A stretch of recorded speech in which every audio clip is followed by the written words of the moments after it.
Hello and welcome to the Sunday Supper. I am your host, James Bene. I'm the owner and founder of Bene Mudra Wellness right here in Los Angeles, but also in New York and the New Jersey area. The Sunday Supper is a learning-based podcast where each week we teach a new spiritual or esoteric topic or lesson, and we pair that along with a relevant guided meditation.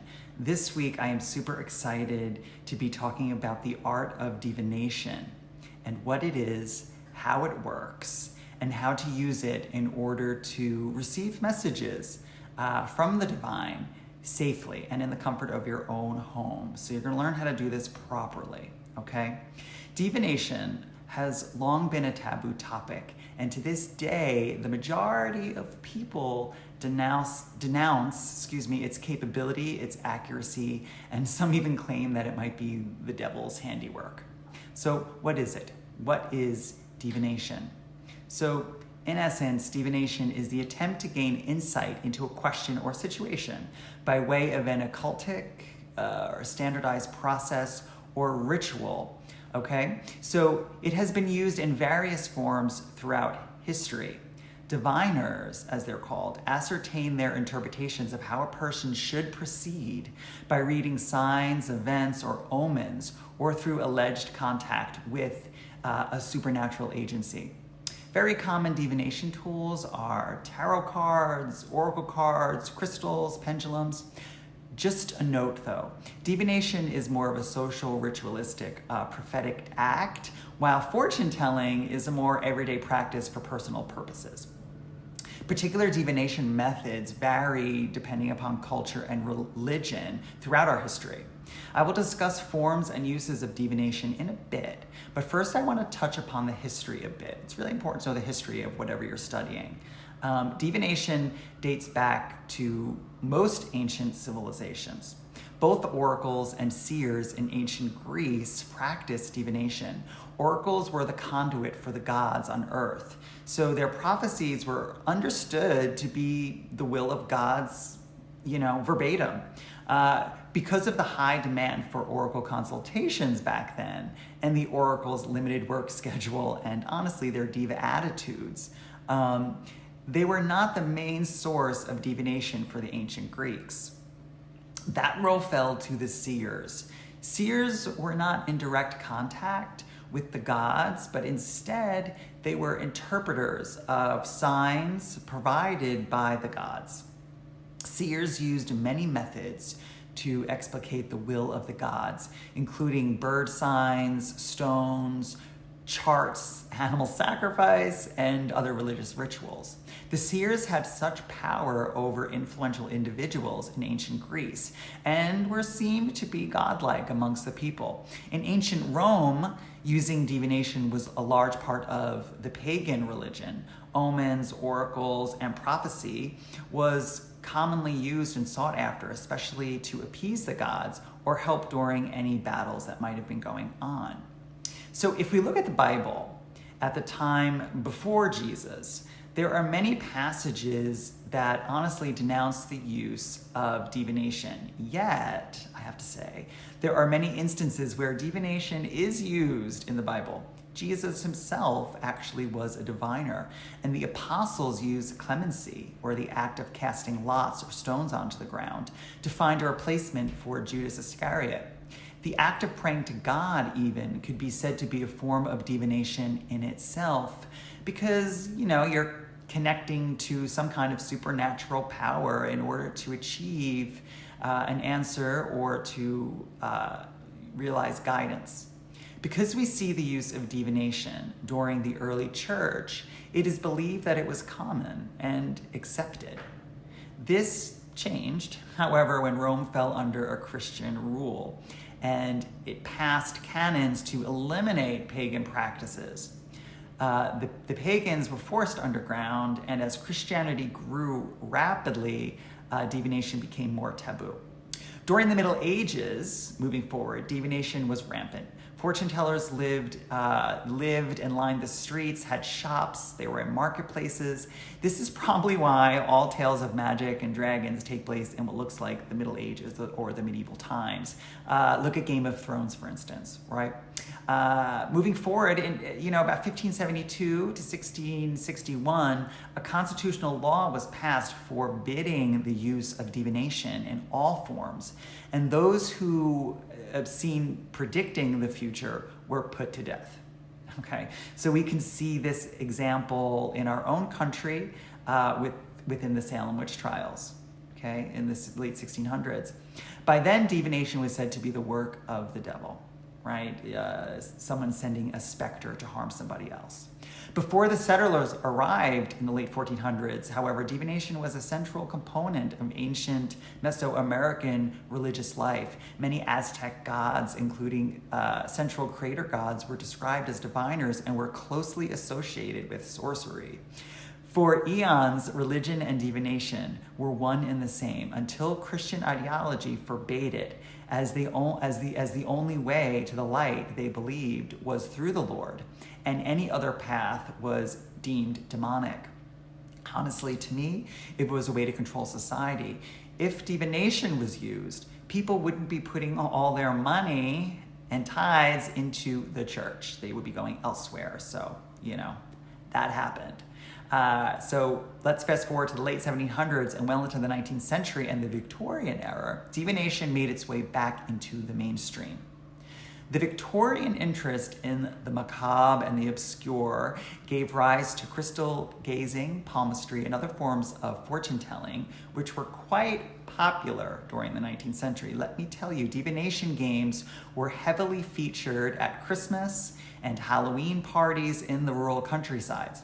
While professional practitioners of the occult laid the cards for, lords and ladies in some of the finest drawing rooms in London, in general, such games were viewed as nothing more than thrilling entertainment, something to pass the time. However, there were plenty of individuals, from the highly intelligent, so the lords and ladies of the time, to the ridiculously gullible, who truly believed in the supernatural. Their desire to learn the future, or to contact the dead even, gave rise to a seemingly endless parade of fraudulence, fraudsters, charlatans, and outright villains. Palmistry, crystal gazing, tarot, Ouija were common methods of fortune telling in the 19th century. And one did not have to be a gifted occultist to indulge in these practices. Charts and diagrams of hands with the meanings of various lines for palmistry were readily available. Message boards and tarot decks were readily available to all. For middle and upper classes, crystal gazing, cartometry, palmistry, and the like were diverting drawing room entertainment, right? For the fraudsters and charlatans, and all too frequently for the poor, the same practices could end with the perpetrator being prosecuted for fortune telling under the New Vagrancy Act. While charismatic fortune tellers might manage to enthrall nobility, thereby skirting the law, less sophisticated individuals were at constant risk of being sentenced to prison, hard labor, or banishment even. So in the 1920s to 30s, fortune telling made its way back into the New York and London scene big time. Many gypsy tea rooms were open all over town. And these tea rooms were shops where those who sought the future would go, kind of much like the shops we see today on a boardwalk, Atlantic City, or New York.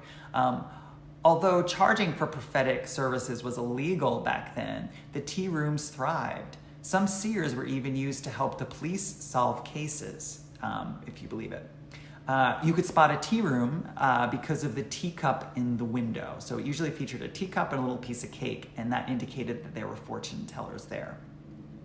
Within these shops, seers used tea patterns left on teacups to see into the future: crystal ball gazing, tarot, and palmistry. After the war, the tea rooms began to close. Probably number one, because of the endless raids that were going on there, and two, because of the Depression. By this time, daily horoscopes, numerology, and astrology flooded newspapers and TV stations and was wildly accepted, really. Even in the Victorian times, this was. The New Age movement of the 60s to the 80s confirmed a newfound interest in the occult and the supernatural. People then began to accept the unknown as a source of information, and the belief in energy, modern spirituality, and alternative healing modalities made its way for divination to come back into the mainstream. So today, tarot, oracle reading, Reiki, psychics, and all the like are all really sought after services by many, although there are many who still denounce this, especially the church. I want to point out, actually in this moment, the difference between psychics and using divination. So during divination, remember, we use tarot, crystal, angel cards, etc. to connect to the answers. The belief is that the divine is answering through the objects we are using, okay? Psychics, although most of them also use divination, use their own extrasensory perception to download the information directly. The need for external accoutrements is really not necessary, but as I said, commonly used. So now let's discuss the different forms of divination used today, starting with the most popular, and that is astrology. This is a daunting type of divination, especially if you are a beginner. It's also one that relies less on psychic abilities. This practice of astrology relies heavily on the planets and the stars. It is believed that these systems influence what happens in the human world, and the course of one's destiny can be decided through reading these charts. You may be more familiar with the zodiac signs or even read about your horoscope online or in newspapers, or whatever. If you're serious about learning astrology, here are some topics that I think you should follow. Learn the meanings of the planets, learn about the zodiac signs and the houses, dive into some more advanced topics like squares and the aspects. There are several books and online resources that can help you master this type of divination. It's great knowledge to know, and as you continue to perfect your intuition, your own astrology will become more stronger to you.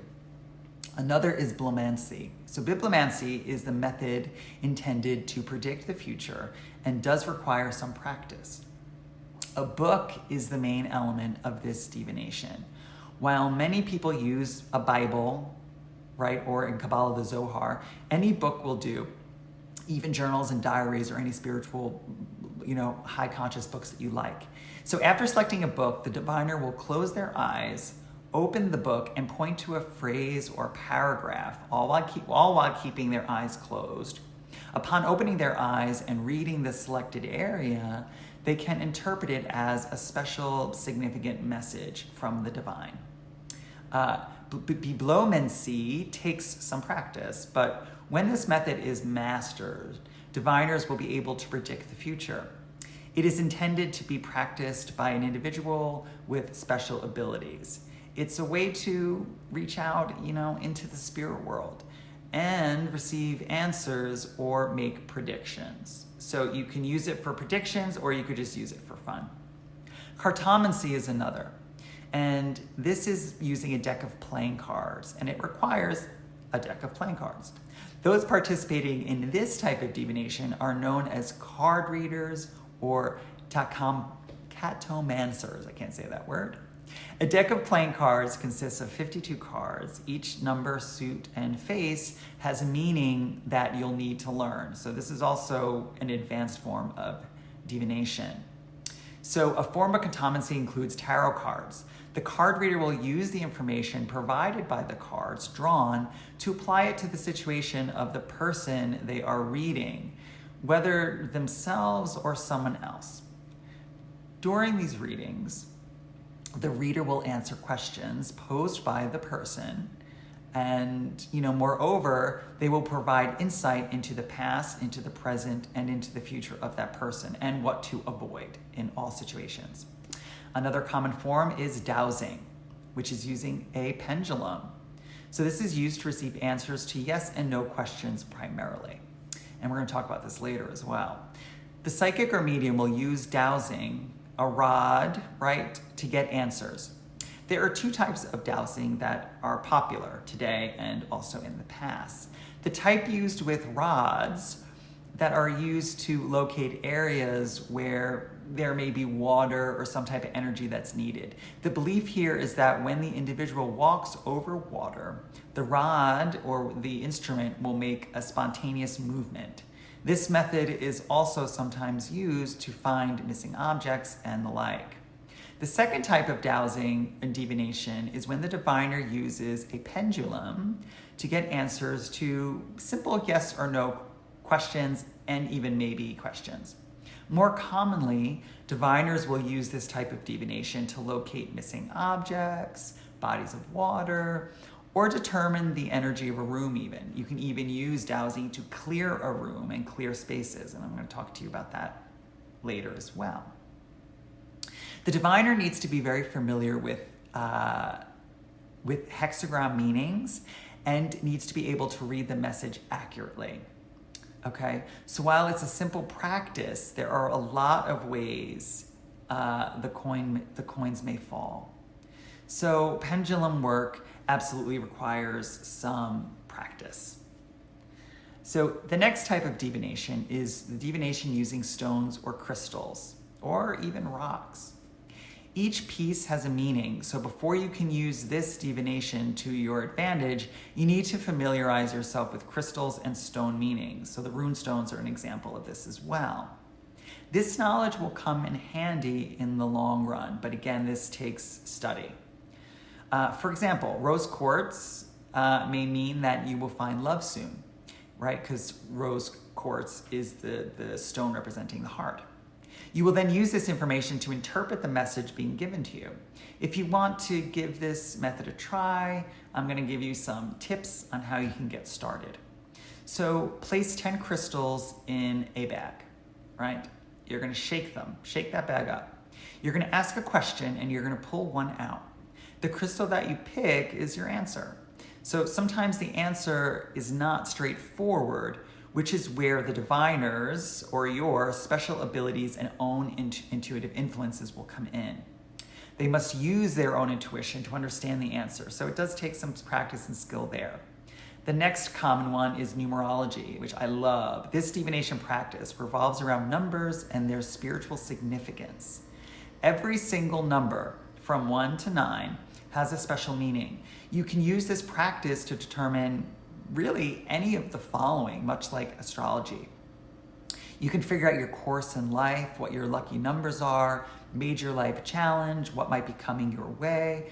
Numerology does not require any psychic abilities, making it different from much of the other methods that we've covered.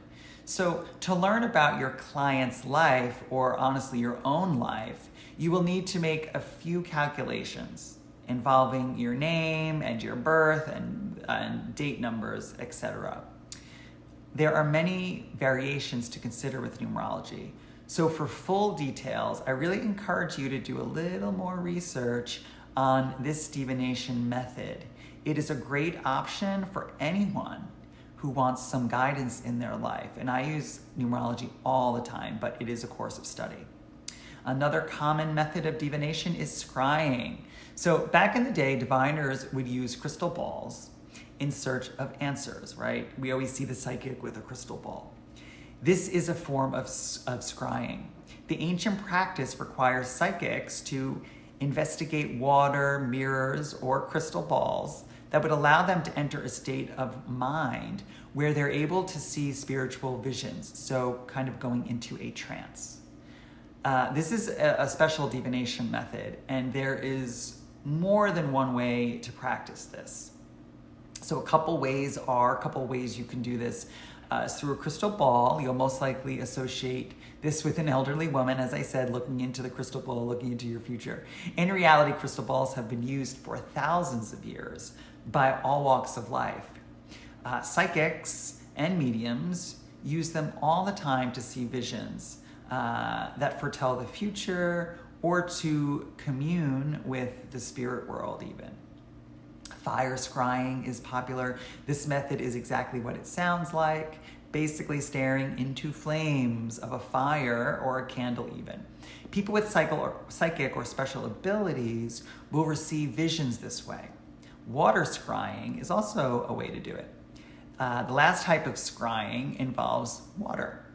You may use a large body of water like a lake, while some people use a bowl. I like to use a bowl actually. Mediums will use water to interpret visions and scenes, and we can see that in movies too a lot of times, like the sage staring into water. Look at Harry Potter, for instance. So another form of divination, which is very popular, is tarot. Tarot cards enable us to look into the past, the present, and sometimes the future of ourselves and anyone else that we'll be working on. Tarot cards are a form of cartometry. Many people believe that tarot cards are used to predict the future. However, this isn't always true. Honestly, these cards often are a guideline to help the reader interpret what their clients just cannot. Unlike a regular deck of cards, tarot cards usually include 22 extras. These include death, the devil, and the lovers. You can acquire an illustrated deck or an unillustrated option. When it comes down to learning tarot, there are endless resources at your disposal. Begin by taking an online course, I would suggest, and learning more about this divination practice through that method. While it requires a lot of practice, and it sure does, and commitment, it is a useful type of divination to learn. You'll not only be able to seek answers for yourself, but help hundreds of people or friends obtain understandings and guidance about their life and about their current situation. The next is tasseography. So this divination method is tea, okay? So this is reading the tea around a cup, right? So the leaves that stay inside the cup reveal a message. The diviner's job is to interpret the pattern of the tea leaves. This art is known as tasseography or tessemancy, and it started being used around the 17th century, which we talked about before. Why tea leaves? Well, it sounds kind of odd, I know, but people link this beverage with herbology, which is part of the healing process. Some individuals use coffee as well when practicing this divination tool. This is really tricky. This is not something you're gonna jump into in the beginning, I will say that much. You're gonna be called to this. Because every single one of these divination methods are powerful ways to tap into your life or someone else's.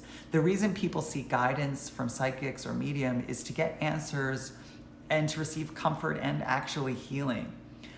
With the many different types of divination available to you, I know as an intuitive and a diviner myself, it can be very difficult to know which one to start with.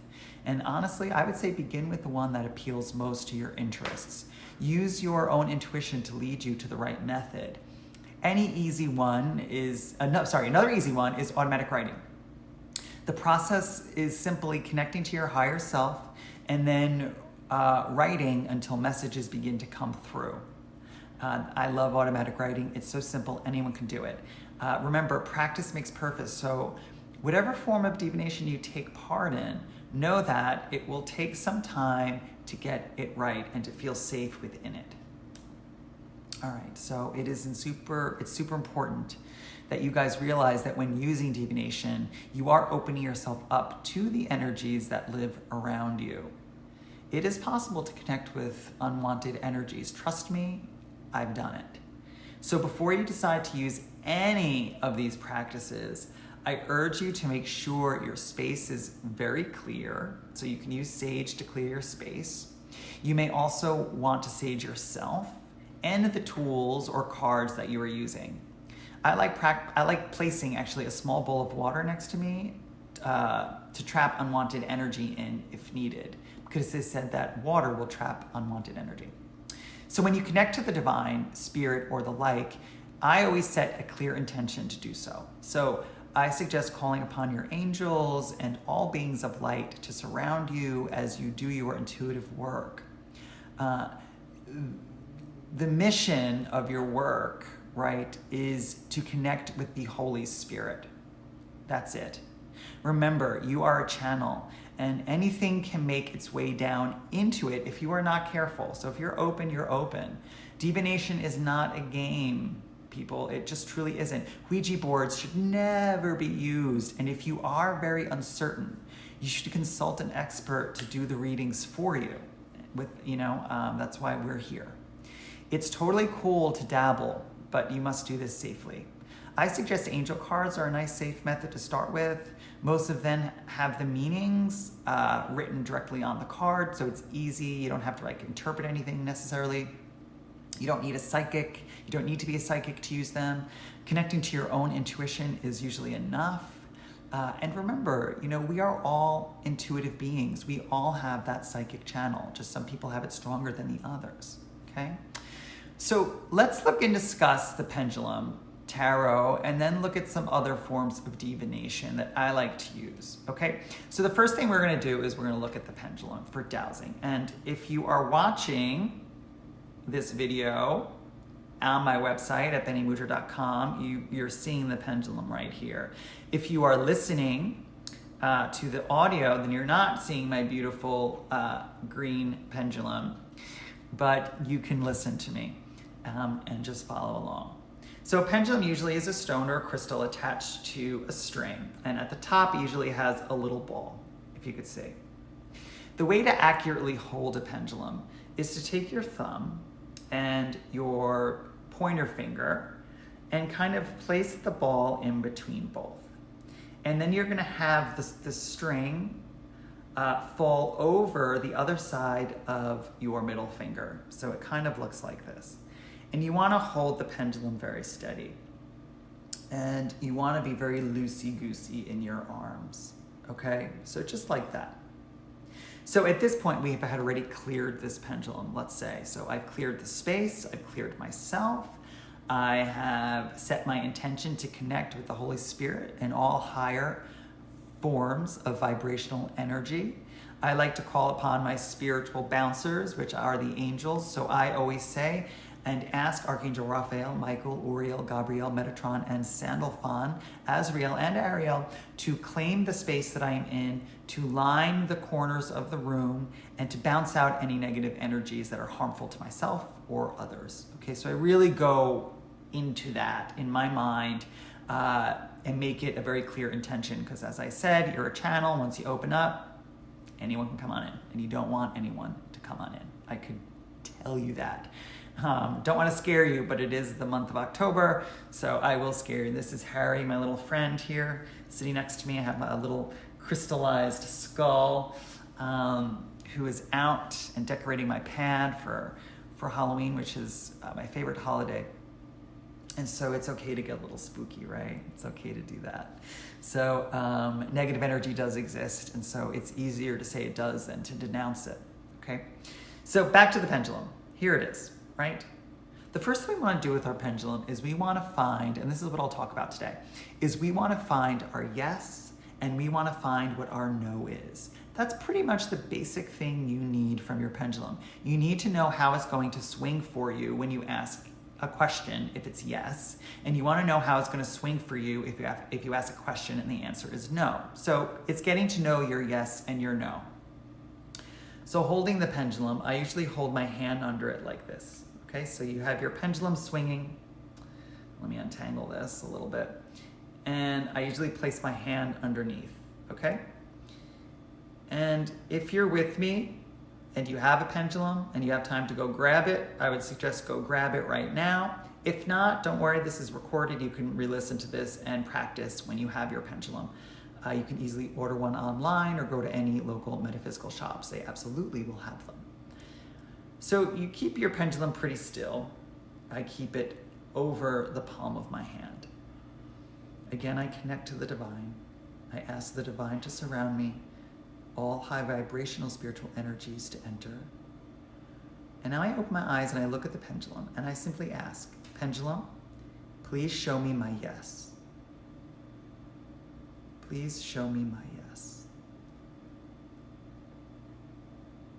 And as you see, the pendulum is starting to move, and I can promise you that I'm not doing it.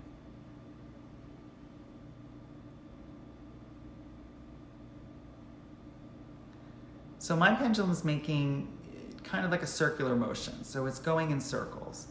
And as you see, it's getting stronger and stronger. So this seems like my yes. So my yes is going to make a strong, is going to do a strong circular motion. Whoa, see that energy? That's pretty nuts. When you're good and you got your answer, I usually hold my pendulum in my left hand and I thank it. Thank you, Spirit, for giving me that answer. Now, round 2.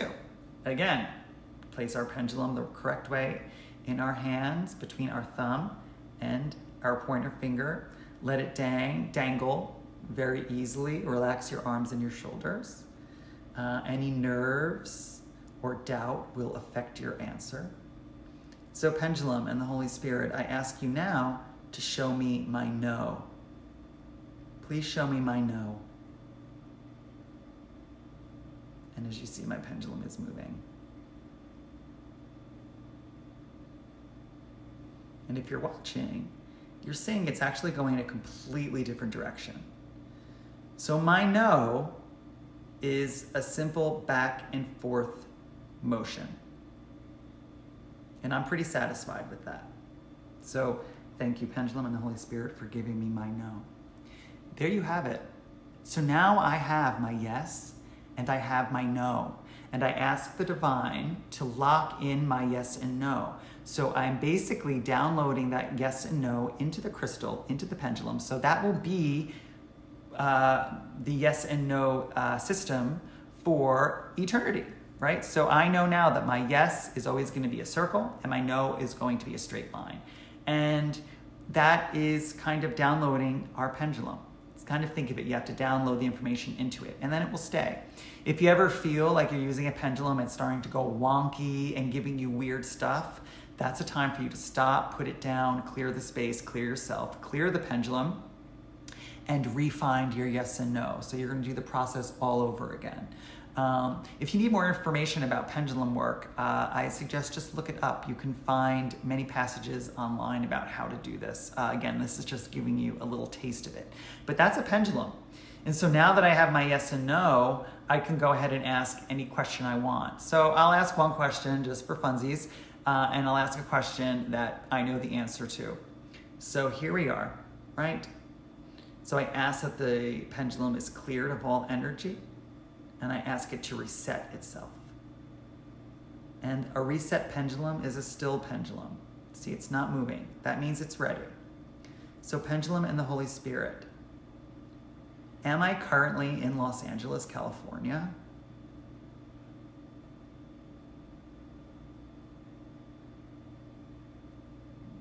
There it goes, guys. It's starting to swing, starting to do its thing. And look, it's giving me my yes. It's giving me my yes. And the truth is I am here. And I can only say that I swear that I'm not moving it.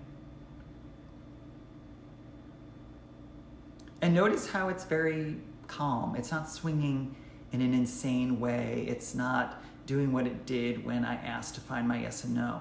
Because it's a simple question. And honestly, the divine and the pendulum already knows that I know the answer to it. So it knows that I'm playing, right? It knows that I'm just practicing. And that's a good thing to do. I want you to practice with it. Okay, so that is the pendulum. So that's what I'm going to show you today. Again, I can do a whole podcast on it. And actually, if you like the pendulum and you want to learn more about it and you'd like me to do a segment on it, you can always email me at james@benemudra, BENEMUDRA.com. You can find me on Instagram at James Bene or at Bene Mudra. And just let me know. I'm really, I'm always looking for new things and new lessons and topics to talk about. So hit me up. Love to hear from you guys. Okay, so the next thing we're going to look at are angel cards. So as I said, angel cards are a pretty easy form of divination, and you don't need really much skill to do it at all. This deck that I have here today for you is actually two different decks combined.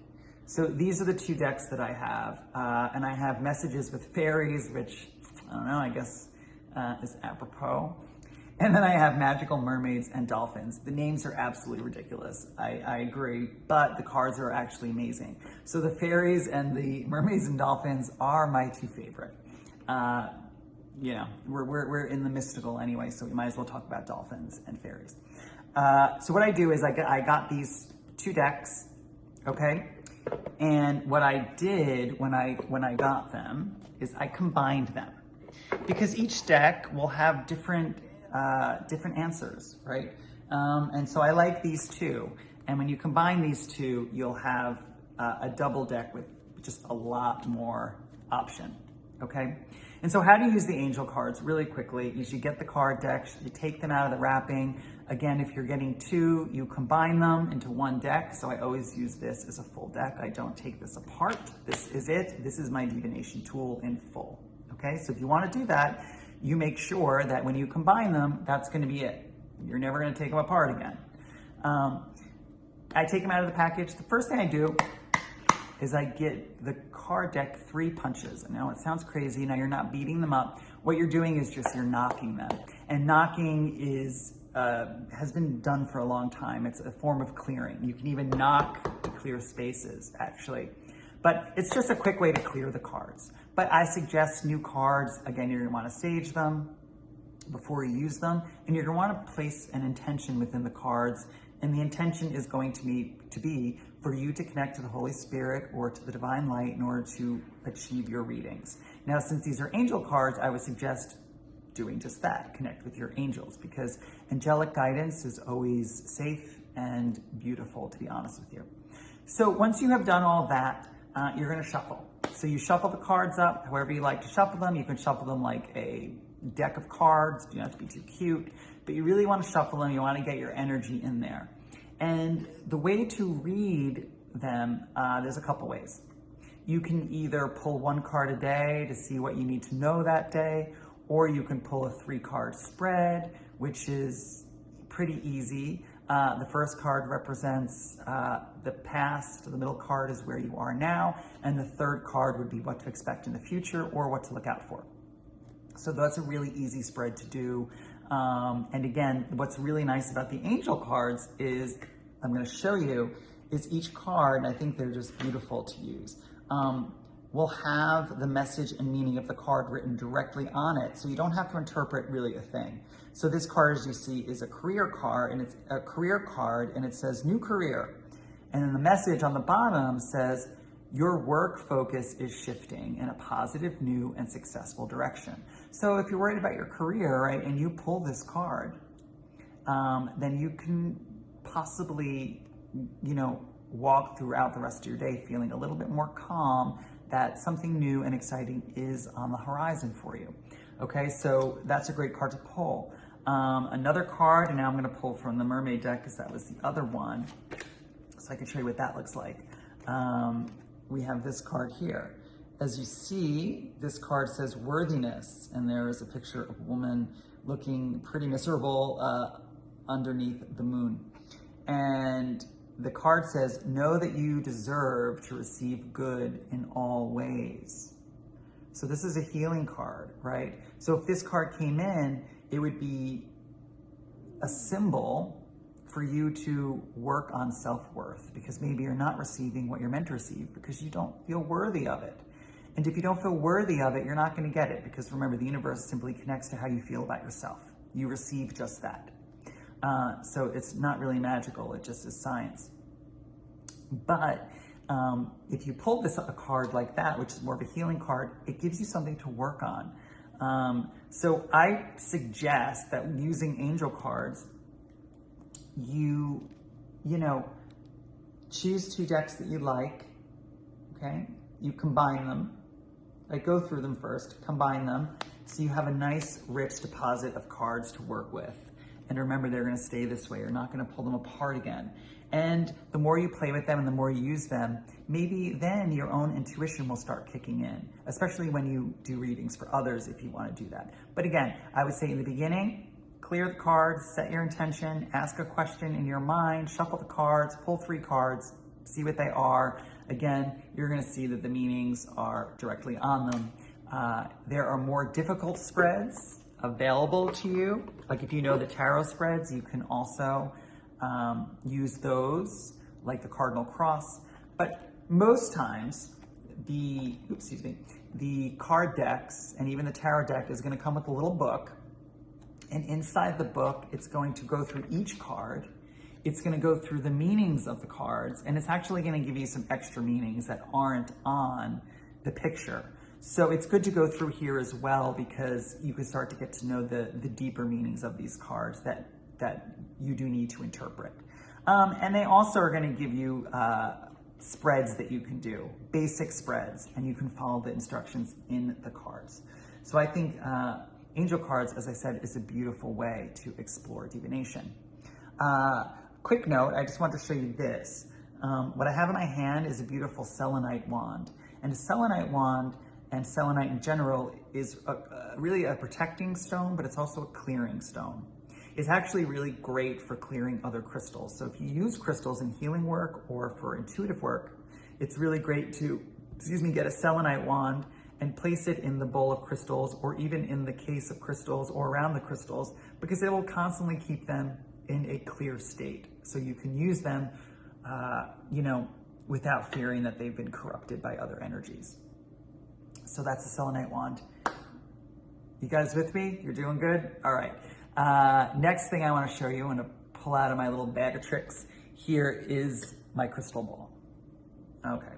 So again, if you're watching, you're seeing I'm holding this beautiful quartz crystal ball. It's about the size of, a little bigger than a baseball, but they have really big ones available as well. But this is fine for a beginner. Just, about a little size of baseball, maybe a softball is good.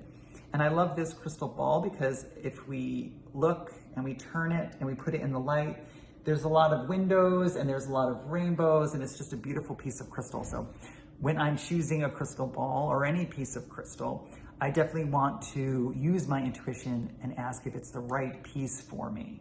And if I feel good about it, I'll buy it. But I'll also inspect it. If there are rainbows and it's clear and I love the patterns within it, I will also purchase this. Now, crystal balls can be very expensive. One this size could be up to $250. So, I'm gonna say it's an investment. Anything bigger, you're gonna drop some cash. But if you are into the divination tool of scrying, if you really want to delve into that, I would suggest getting a real crystal ball. There are many fakes out there. You can get glass, and glass is going to be very pure. You're gonna be able to see right through it almost, and that would work as well. Honestly, it's just up to you. Crystal has its own aura. It's like a living rock, so I like to use that. I also have a stand for it. You can get a stand at any store. Most of them probably will come with a stand. So this is what it would look like on a stand, okay, right here. And using a crystal ball is not an easy form of divination, actually. It's pretty intense. It takes a lot of practice, and to be quite honest with you, you would have to already be a pretty good clairvoyant in order to receive these messages. But, in my intuitive development courses that I teach all the time, I'm constantly blown away by newbies and their abilities. I work with a lot of people and students who believe they have no psychic abilities, and then they leave after this intense workshop believing they do because they've proved it to themselves. So you never know until you try, all right? I will say that. If you're attracted to crystal balls, which I've always been since as a kid, I've always wanted a crystal ball. I want one even bigger than this. Then it might be for you. Remember, this is a good tip. The divination tool will call to you. Don't call to it. Allow it to appear, right? Allow it to be something that you are honestly connected with and vibrating with, right? You gotta have some good vibes between you and your divination tools. You don't wanna just pick up something because it's there. Even specific card decks, sometimes I'm just not connected to some. Others I'm really connected to. It just depends. I was in New York and I bought this Kabbalah tarot deck that I was really, really drawn to. And I opened it up and I started to try to use it, and it's just majorly complicated. It doesn't follow the forms of tarot. There's no messages on the cards, so you really have to study what these individual cards mean. And I just wasn't connected to it. It just did not connect to me. And so that was a $50 lesson, right? So I would definitely do research before you jump in and drop a lot of money, especially a crystal ball. But how to use this is, again, you would clear this crystal. You would get it home and you would clear it. Now, using a selenite wand is not enough, okay? It's not enough. What you need to do when you get any crystal, really, is the first day you have it, you want to put it on your windowsill and you want it to bask in the moonlight. And this is just doing a ritual, right? This is just a moon ritual, cleansing the crystal from inside out. Some people leave it on the windowsill during the day and let the sun kind of hit it. That's another way to do it. And if you did that, I would only suggest do it one day because the sun over time will damage your crystals. So you don't want to keep them in the sun. It will destroy them. But for one day, it'll be okay. Another method of cleansing is to get a bowl of water and put some sea salt in the water, right? Put an intention in the water to clear and cleanse. Drop the crystal in the water and have it stay there overnight. The next day, pull it out of the water, put it on the shelf, and you're ready to go. Another easy way to do it is you just sage the sucker, right? So get some sage it inside out, place an intention within the crystal that this crystal is being cleared of all negative energies and having the beneficial energies being placed within. So out with the old, in with the new kind of thing. Remember, at a crystal store, you have a lot of people touching them. Everyone's touching them. There's a lot of energies flowing into these crystals. Remember, they have auras, so they are picking up energy. So you want to get rid of that before you start using it for your intuitive work. And anytime you do use a crystal for intuitive work, you're always going to clear it after and place it back. You don't want to touch it that much, and you don't want other people touching it. If other people touch your crystals, you're going to have to clear it, okay? You only want your energy to be in them. Remember, they download information. So if someone else touches it, the crystal's actually downloading their energy. You don't want that because it will screw up your reading. 2 ways to read or to use crystals for divination is to meditate with them. Super simple. Clear the crystal, clear your mind, sit in a meditative state or however you like to meditate, and you're just gonna hold the crystal. You can hold it in your right hand, your left hand, however you wanna do it. You can have the crystal on your lap, or you can even wear it around your neck if you wish. Of course, not this one. You don't wanna strangle yourself, but smaller crystals you can. And you just meditate and you allow the crystal to do its thing. And maybe you have some beautiful insights during that meditation. And after the meditation, you can write down what you have experienced. Scrying is the art form, right, of staring into the crystal, connecting your energy with the crystal's energy, and allowing your clairvoyance to begin to open. Now you can have your eyes closed at points. You can go back and forth, right? But in a way, what you're doing is you're softening your gaze so that your third eye can relax and you can go into the inner eye. That's really what you're doing. You're just softening your gaze, okay? And a lot of times people will receive insights and messages this way. Again, scrying is very difficult. It definitely takes someone, I believe, who has the mastery of psychic abilities in order to do it, but hey, give it a try. Why not? It's fun. It's October. Do something new. So we talked about a pendulum, we talked about crystals, and we talked about our friends, the angel cards. The next we're gonna do is another just very popular form, tarot cards. Tarot cards are more difficult because most likely the messages or meanings of the cards will not be written on them. So you do need to study the meanings, and not only the meanings, but how they connect with each other in a spread and what they mean if they're turned upside down. So you really have to study tarot. This isn't something you can just do. You really won't know what you're doing if you don't know the meaning of the cards. So you do need to connect with the meaning of the cards. If you're interested with that, I'm offering an amazing beginners online downloadable tarot course at benemudra.com with the amazing Jennifer Iserloh. So if you'd like to learn more and you're a beginner, that's a great course for you. You could just sign on and purchase that and you could start your journey. If you know some tarot and you know enough to get going, then again, you can do the same thing you do with your angel cards. You can pull a tarot card a day. That's simple. If you did that, then you can go online and read the meaning, and there you go. It's just an extra step. Or you could do, again, a 3-card spread, right? Past, now, future, and do it that way, and then use your own intuition to kind of figure out what it might mean for you. There is another way. So this deck that I have here is really the beginner's deck. And what's nice about it is Yes, you see that, right? The message is written on it. So not many tarot cards have that. This tarot card is specifically called Tell Me Tarot. You can get it on Amazon or wherever. And this will have the meaning. So we see here, I pulled the moon, and right next to it, it's telling me right away that it means vagueness. And the meaning is you have difficulty seeing reality as it is. It's a time to re-examine the situation as your inner fears aren't realistic. So it's kind of like you're afraid of the dark. There's no reason to be. You just don't have enough insight, or you can't see enough yet. The situation is vague. That's pretty clear. So if you get the Tell Me Tarot cards, they fall into the same line as the Angel cards. And you'll begin to learn the cards better by using these, because eventually you can go get a card deck that doesn't have the meanings, but because you used this deck, you'll be pretty ahead of the game.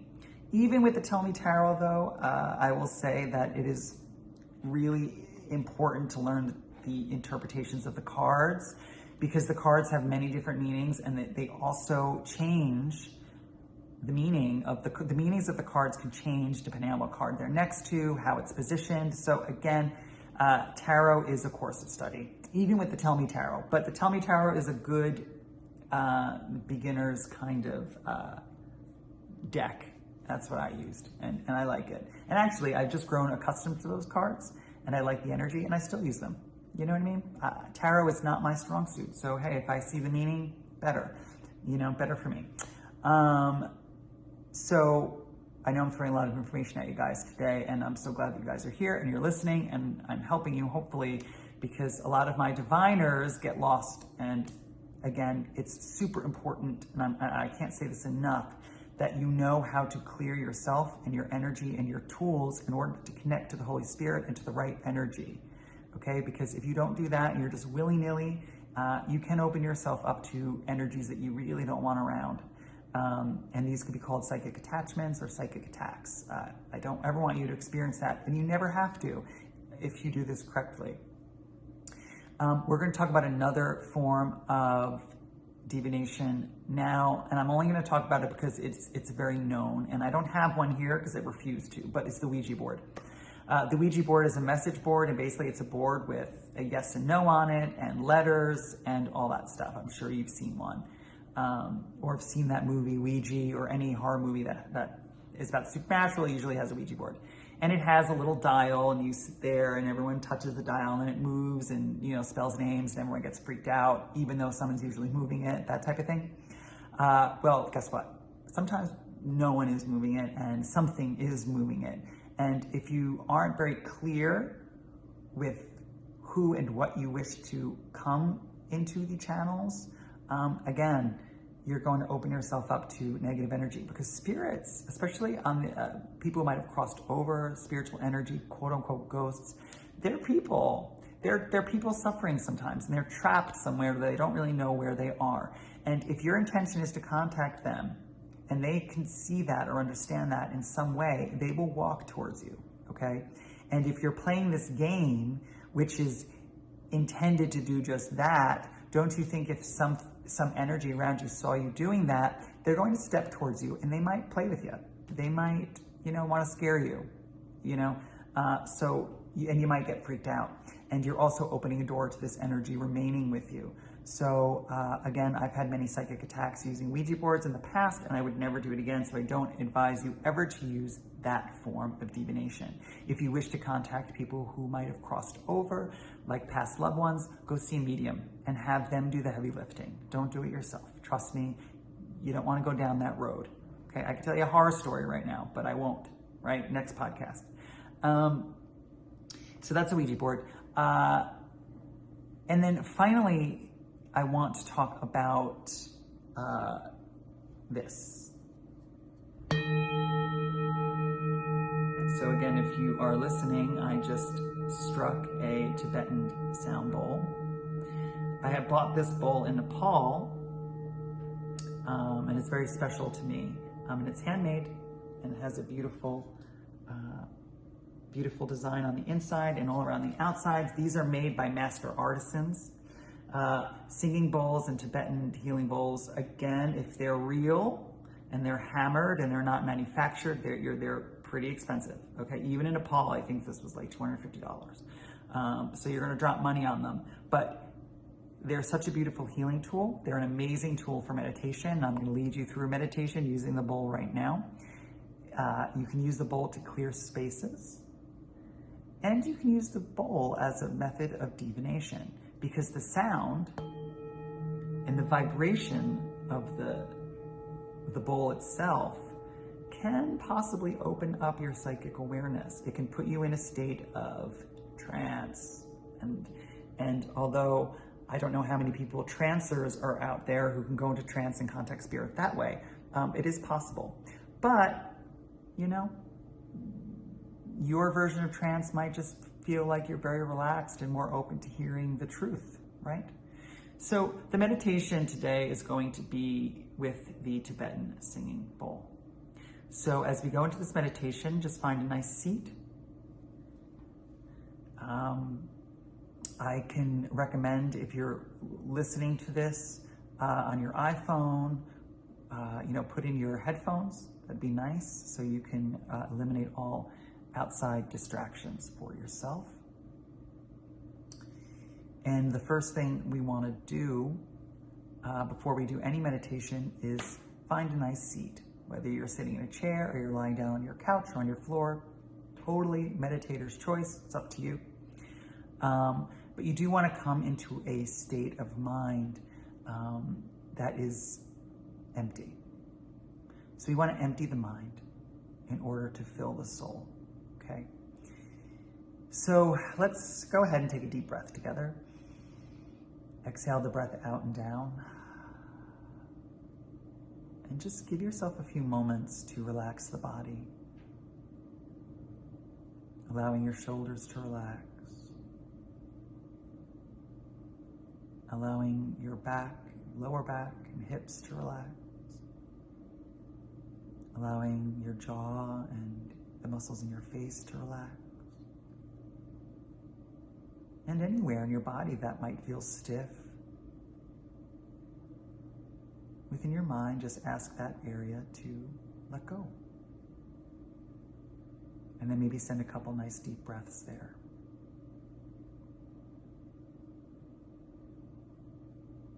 So since today's topic was divination, which is receiving messages, I would like you to think about your life in this moment as you flow into your heart. And I always say, if spirit or your spirit guide or an angel appeared to you and said, hey, what's up? You got a question? I would ask that question. So allow that in this moment to be the question. What would you ask your guide? What would you ask? And have this be about you and your life and your path. So within your heart, set that intention as we connect to the Holy Spirit and all high vibrational spiritual energies. We see our angels in the four corners of the room, becoming our spiritual bouncers, only connecting to these high vibrational energies of good.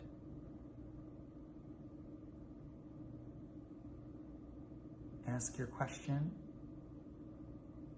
and feel the question in your heart.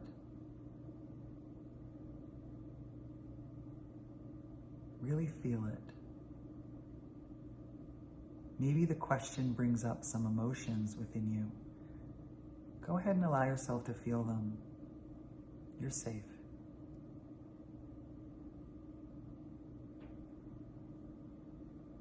And we ask the divine to be with us. And we ask the divine to deliver you the message. We ask the divine to answer this question in any way that it can, so that you may walk forward in freedom and comfort, and maybe knowing a little bit more, so that you don't have to live in that vagueness of the moon, and the sun can begin to rise in your life.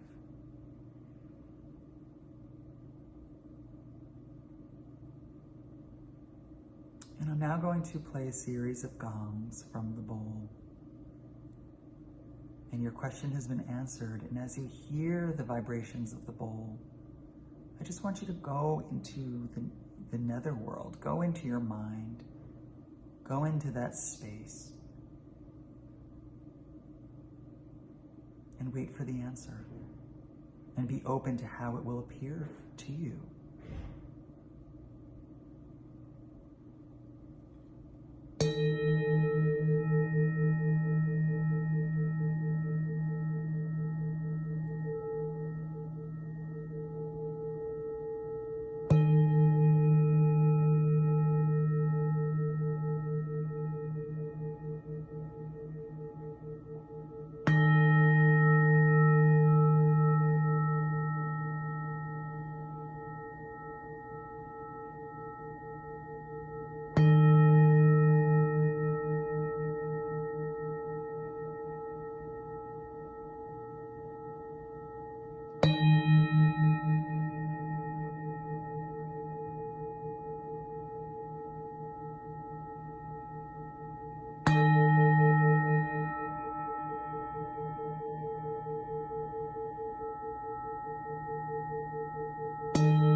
Wherever you are in this moment, take a deep breath in and release it out.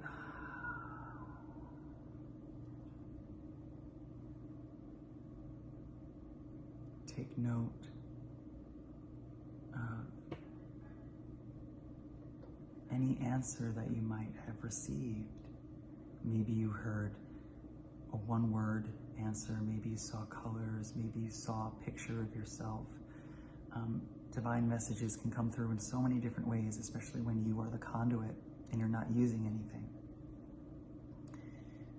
If you didn't receive anything and you kind of were just hanging out in the ether, it's okay, because this type of divination is tricky and it does take you connecting to your own extrasensory perception and your own intuitive gifts that we all have, okay? So allow yourself to wiggle your toes, your fingers, and I want you to come back. And as you come back, just like we thank the pendulum after giving us an answer, we thank ourselves, the one true guru and teacher, the one that is within our hearts, our higher self, for the answer. We thank the Holy Spirit. We thank the divine for the answers that we have received. And it is always good that when you're done doing intuitive work, just a quick clearing exercise is dry brushing. So dry brushing is really simple. If you just put out your right arm, take your left hand and put it on your right shoulder and just sweep down the right arm. Do that with your left arm. Place your left arm straight out. Right arm to left shoulder. Sweep down the arm and just do that a couple times. Right? Back and forth. You can either flip your palms up into the air and then do the same motion. Okay, and this just is symbolizing that you are clearing away all energy that you might have picked up that is not your own, and so that you can go about your day knowing that you haven't attached to something that you shouldn't have attached to. So meditation, like we just did, was just a one question, one answer. If you had multiple questions and you were using that form of divination at home, it's a type of thing where you're going to ask the question, go into meditation, come out of it, maybe write down the answers, then go back, ask another question, go into meditation, the process. Don't ask 10 questions at once and go into meditation. It'll be too muddled. Focus on one specific question that you might have, okay? So that's the time that I have today for you guys. So I truly hope that you enjoyed today's lesson on the art of divination, how to use it, what it is, and learning some about history. Again, it's always really important to learn history about whatever it is you're interested in, because the history will have lots of tidbits of information within it that will help you. Again, any questions you might have about divination, please email me. Again, james@benemudra.com. I'll be happy to reply to you. You can check out my YouTube channel, which is Bene Mudra. I have a whole playlist of the Daily Intuitive. The Daily Intuitive is my daily horoscope using my own intuition and numerology, and that is free for you. So sign up for that. You'll receive my daily horoscope. And have fun, diviners. If there's ever a time to do it, it is October. Because it is said that October is the month where the veil between our world and their world is the smallest, accumulating on All Hallows Eve and Halloween. So have fun. I always say that October is the time for adults to play. Yes, it's a time for children, but it is a time for adults as well. So go into your childlike self, have an amazing time, enjoy all of the Halloween festivities, dress up. It's a playpen, and I want you to play. And divination could be playful, but it is important before you play, you know the game, and you know how to keep yourself safe and protected and surrounded by love constantly. So that's how I see each of you today. I see you safe, I see you protected and surrounded by love. Have a wonderful, wonderful rest of the day, and I will see you next week. Until then, I'm James Bene, and have a beautiful, blessed day and week ahead. Okay? Ciao.